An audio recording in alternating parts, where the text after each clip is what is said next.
അഞ്ചാം ക്ലാസ്സിലെ അടിസ്ഥാന ശാസ്ത്രത്തിലെ ജന്തുജാലങ്ങൾ എന്ന് പറയുന്ന പാഠഭാഗവും അതിൻ്റെ പഠന പ്രവർത്തനങ്ങളുമാണ് ചോദ്യോത്തരങ്ങളൊക്കെയാണ് നമ്മൾ ഈ വീഡിയോയിൽ ഉൾപ്പെടുത്താൻ ശ്രമിക്കുന്നത്. അപ്പോൾ വീഡിയോ എല്ലാവരും ലൈക്കും ഷെയറും കമൻറ്റും സബ്സ്ക്രൈബും ചെയ്യാൻ മറക്കരുത്. മുഴുവനായിട്ട് നിങ്ങൾ കാണണം കേട്ടോ. അപ്പോൾ 8ാമത്തെ ചാപ്റ്ററാണ് ജന്തുജാലങ്ങൾ അല്ലേ. ഈ മാമ്പഴത്തിനുള്ളിൽ പുഴു എങ്ങനെയാണ് വന്നത് എന്നൊരു കുട്ടി ആലോചിക്കുന്നുണ്ട് അല്ലേ. ചിത്രം നിങ്ങൾക്ക് കാണും. മാമ്പഴത്തിനുള്ളിൽ പുഴു എങ്ങനെയാണ് വന്നത്? മാമ്പഴത്തിൻ്റെ വളർച്ചയുടെ ആദ്യഘട്ടത്തിൽ ഈച്ചകൾ മാങ്ങയുടെ പുറന്തോടിൽ സൂചി പോലെയുള്ള അവയവം കൊണ്ട് കുത്തി മുട്ടകൾ മാങ്ങയ്ക്കുള്ളിൽ നിക്ഷേപിക്കുന്നു. മാങ്ങ പാകമാകുന്നതോടെ ഈ മുട്ടകൾ വിരിഞ്ഞ് അവയുടെ ലാർവകൾ മാംസളമായ ഭാഗം ഭക്ഷിച്ച് വളരുന്നു. ഇതാണ് മാമ്പഴം മുറിക്കുമ്പോൾ കാണുന്ന പുഴുക്കൾ. ഇനി ചില പ്രാണികളുടെ മുട്ട വിരിഞ്ഞാണ് പുഴു ഉണ്ടാകുന്നത്. നിങ്ങൾക്ക് അവിടെ ചിത്രം നൽകിയിട്ടുണ്ട്. അത് നിരീക്ഷിച്ചിട്ട് കണ്ടെത്തലുകൾ രേഖപ്പെടുത്താനാണ് പറഞ്ഞിട്ടുള്ളത്. ചിത്രശലഭം, പുഴു, ലാർവ, ശലഭപ്പുഴു. ഈച്ച, പുഴു, ലാർവ, മാഗോട്ട്. വണ്ട്, പുഴു അല്ലെങ്കിൽ ലാർവ. തേനീച്ച, പുഴു, ലാർവ. മുട്ട വിരിഞ്ഞ് പുഴുവായി മാറുന്ന ജീവികൾക്ക് കൂടുതൽ ഉദാഹരണങ്ങൾ കണ്ടെത്തി എഴുതാൻ പറഞ്ഞിട്ടുണ്ട്. കടന്നല്, ഉറുമ്പ്, നിശാശലഭം, മിന്നാമിനുങ്ങ്, ചെള്ള്. മുട്ട വിരിഞ്ഞുണ്ടാകുന്ന കൊഴിയാനയ്ക്ക് അതിൻ്റെ മാതൃജീവിയോട് സാദൃശ്യമുണ്ടോ? കൊഴിയാനയ്ക്ക് പിന്നീടുണ്ടാകുന്ന മാറ്റങ്ങൾ എന്തെല്ലാമാണ്? ആന്റിലൈൻലെസ് വിങ് എന്ന ഒരിനം ചിറകുള്ള പ്രാണിയുടെ ലാർവയാണ് കൊഴിയാന. പൂഴിമണ്ണിൽ ഫണലിൻ്റെ ആകൃതിയിൽ കുഴിയുണ്ടാക്കി ഉറുമ്പ് പോലുള്ള ചെറുപ്രാണികളെ ഭക്ഷിച്ചാണ് ഇവ ജീവിക്കുന്നത്. ഉറുമ്പിനെ പിടിക്കുന്നത് കൊണ്ട് ഇംഗ്ലീഷിൽ ആന്റ്ലയൺ എന്നാണ് കൊഴിയാനയ്ക്ക് പേര്. ഈ ലാർവ മൺതരികളും നേർത്ത നൂലും ഉപയോഗിച്ച് ഒരു കൂടുണ്ടാക്കി പ്യൂപ്പയായി മാറുന്നു. പ്യൂപ്പയ്ക്ക് മാറ്റങ്ങൾ സംഭവിച്ചാണ് പ്രാണി ഉണ്ടാകുന്നത് അല്ലേ. ഇവിടെ പപ്പ എന്നുള്ളതാണ്, പ്യൂപ്പയാണ് കേട്ടോ. പ്യൂപ്പയ്ക്ക് മാറ്റങ്ങൾ സംഭവിച്ചാണ് പ്രാണി ഉണ്ടാകുന്നത്. രൂപാന്തരണം അതായത് മെറ്റമോർഫോസിസ് എന്നാൽ എന്ത്? ചില ജീവികളിൽ അവയുടെ മുട്ട വിരിഞ്ഞുണ്ടാകുന്ന കുഞ്ഞുങ്ങൾക്ക് മാതൃജീവിയോട് സാദൃശ്യമുണ്ടാകില്ല. മുട്ട വിരിഞ്ഞുണ്ടാകുന്ന ലാർവ വിവിധ വളർച്ചാഘട്ടങ്ങളിലൂടെ കടന്ന് മാതൃജീവിയോട് സാദൃശ്യമുള്ളതായി മാറുന്നു. ഈ മാറ്റത്തെ രൂപാന്തരണം എന്നാണ് പറയുന്നത്. ഇത്തരത്തിൽ വളർച്ചാഘട്ടങ്ങളുള്ള മറ്റേതെല്ലാം ജീവികളെ നിങ്ങൾക്കറിയാം? തവള, തേനീച്ച, ഈച്ച, കൊതുക്, തുമ്പി. പാറ്റക്കുഞ്ഞുങ്ങൾ പാറ്റയെ പോലെ തന്നെയാണോ? എന്തെല്ലാമാണ് വ്യത്യാസങ്ങൾ? അല്ല, നിംഫ് എന്നാണ് പാറ്റക്കുഞ്ഞുങ്ങളെ വിളിക്കുന്നത്. നിംഫ് വിവിധ വളർച്ചാഘട്ടങ്ങളിലൂടെ കടന്നുപോയി പൂർണ്ണ വളർച്ചയെത്തിയ ജീവിയായി മാറുന്നു. ഇതിനിടെ പലതവണ അതിൻ്റെ പുറംചട്ട പൊഴിച്ചു കളയുന്നു. കാർഷിക വിളകൾക്ക് ദോഷം ചെയ്യുന്ന കീടങ്ങൾക്ക് ഉദാഹരണങ്ങൾ കണ്ടെത്തി എഴുതുക. തണ്ടുതുരുപ്പൻ പുഴു, ഇലചുരുട്ടിപ്പുഴു, കൊമ്പൻ ജെല്ലി, പഴ ഈച്ച, തെങ്ങോലപ്പുഴു, ചെമ്പൻ ജെല്ലി. ധാന്യങ്ങൾ സൂക്ഷിച്ചു വെക്കുമ്പോൾ അല്പം സുഗന്ധവ്യഞ്ജനങ്ങളും ഇടാറുണ്ട്. ഇത് എന്തിനായിരിക്കും? കീടങ്ങളിൽ നിന്ന് രക്ഷ നേടുന്നതിനായി ചെടികൾ ഉൽപ്പാദിപ്പിക്കുന്ന രാസവസ്തുക്കളാണ് അവയെ സുഗന്ധവ്യഞ്ജനങ്ങളാക്കുന്നത്. ധാന്യങ്ങൾ സൂക്ഷിച്ചു വെക്കുമ്പോൾ അല്പം സുഗന്ധവ്യഞ്ജനങ്ങൾ ഇട്ടാൽ പ്രാണികളെ അകറ്റി നിർത്താനാകും. ആവാസ വ്യവസ്ഥയുടെ സന്തുലനത്തിന് പുഴുക്കളുടെ പ്രാധാന്യം വ്യക്തമാക്കുന്ന ലഘുകുറിപ്പ് തയ്യാറാക്കുക. ആവാസ വ്യവസ്ഥയുടെ സന്തുലിതാവസ്ഥ നിലനിർത്തുന്നതിൽ പുഴുക്കൾ വലിയ പങ്ക് വഹിക്കുന്നു. ചത്ത ജീവികളെയും ഭക്ഷണാവശിഷ്ടങ്ങളും തിന്ന് അവ പരിസരം വൃത്തിയാക്കുന്നു. പുഴുക്കളെ ആഹാരമാക്കുന്ന നിരവധി ജീവികളുണ്ട്. പുഴുക്കളില്ലാതെ അവയ്ക്ക് നിലനിൽപ്പില്ല. പുഴുക്കളിൽ നിന്ന് ഉണ്ടാകുന്ന പ്രാണികൾ പല പൂക്കളിലും പരാഗണം നടത്തുന്നു. ചിത്രങ്ങൾ നിരീക്ഷിച്ച് ശലഭങ്ങളെ തിരിച്ചറിയുക. ഒന്നാമത്തെ ശലഭം ഏതാണ്? കരിയില ശലഭമാണ്.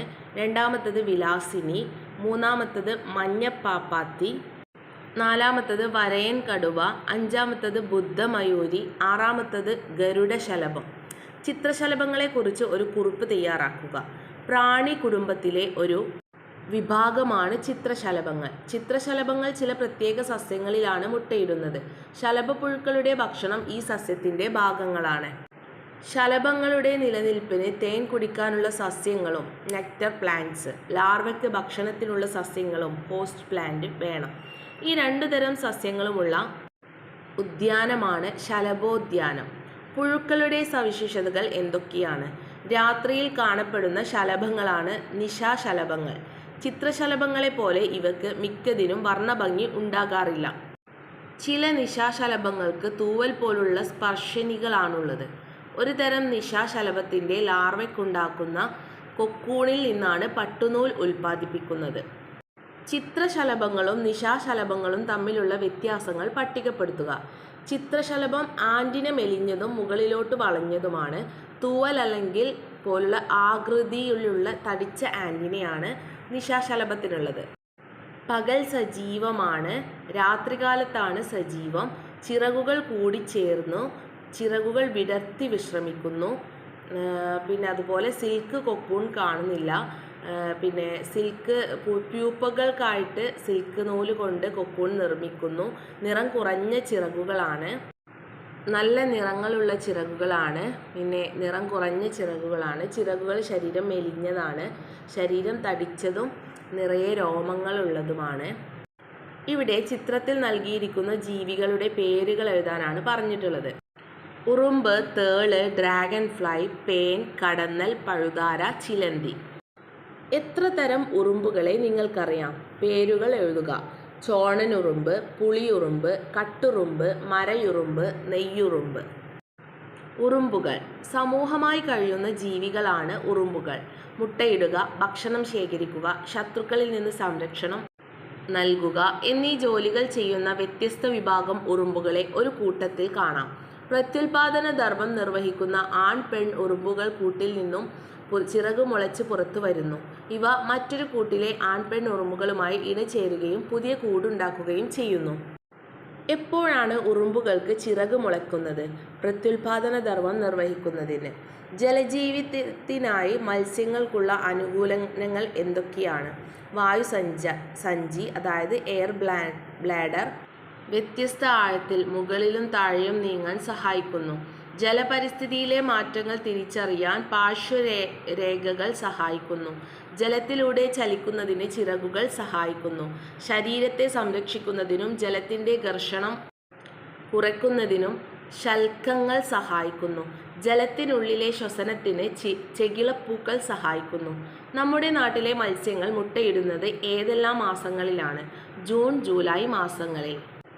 കേരള തീരങ്ങളിൽ ജൂൺ, ജൂലൈ മാസങ്ങളിൽ ട്രോളിംഗ് നിരോധനം ഏർപ്പെടുത്തുന്നത് എന്തിനാണ്?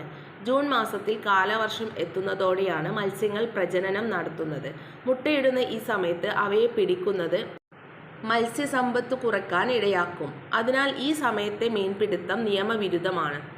ചില മത്സ്യങ്ങൾ അവയുടെ ശരീരത്തിനുള്ളിൽ വെച്ച് മുട്ട വിരിയിക്കുന്നു. ഇത്തരം മത്സ്യങ്ങൾക്ക് ഉദാഹരണങ്ങൾ കണ്ടെത്തി എഴുതൂ. ഏതൊക്കെയാണ്? സ്രാവ്, ഗപ്പി, മോളി, കാർഡിനൽ ഫിഷ്, ഗൗരാമി, ഒച്ചുമത്സ്യം. മുഷി, മത്തി എന്നീ മത്സ്യങ്ങളുടെ ആവാസ വ്യവസ്ഥകൾ താരതമ്യം ചെയ്ത് കുറിപ്പ് തയ്യാറാക്കാനാണ് പറഞ്ഞിട്ടുള്ളത്. മുഷി തടാകങ്ങൾ, നദികൾ, ചതുപ്പുകൾ തുടങ്ങിയ ശുദ്ധജലാശയങ്ങളിൽ മുഷി മത്സ്യം കാണപ്പെടുന്നു. ആഫ്രിക്കയും മിഡിൽ ഈസ്റ്റുമാണ് ഇവയുടെ ജന്മദേശമെങ്കിലും മത്സ്യകൃഷിയുടെ ഭാഗമായി മറ്റു പ്രദേശങ്ങളിലേക്കും ഇവ എത്തിയിട്ടുണ്ട്. ഓക്സിജന്റെ അളവ് കുറഞ്ഞ ജലത്തിലും മുഷി വളരും. മത്തികൾ സാധാരണയായി ആഴം കുറഞ്ഞ സമുദ്ര തീരത്തിനടുത്തുള്ള ഭാഗങ്ങളിൽ കാണപ്പെടുന്നു. അറ്റ്ലാന്റിക് സമുദ്രം, പസഫിക് സമുദ്രം, ഇന്ത്യൻ മഹാസമുദ്രം എന്നിവിടങ്ങളിലെല്ലാം മത്തി കാണപ്പെടുന്നു. ഇത്രയും ഭാഗങ്ങളാണ് നമ്മൾ ഈ പാഠഭാഗവുമായിട്ട് ബന്ധപ്പെട്ടിട്ട് ഈ ഒരു വീഡിയോയിൽ ഉൾപ്പെടുത്തിയിട്ടുള്ളത്.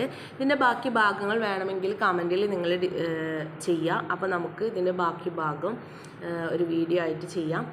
അപ്പോൾ എല്ലാവർക്കും എല്ലാവിധ ആശംസകളും. വീഡിയോ ലൈക്കും ഷെയറും കമൻറ്റും സബ്സ്ക്രൈബും ചെയ്യാൻ മറക്കരുത്. അടുത്ത വീഡിയോ ആയിട്ട് നമുക്ക് കാണാം. All the best.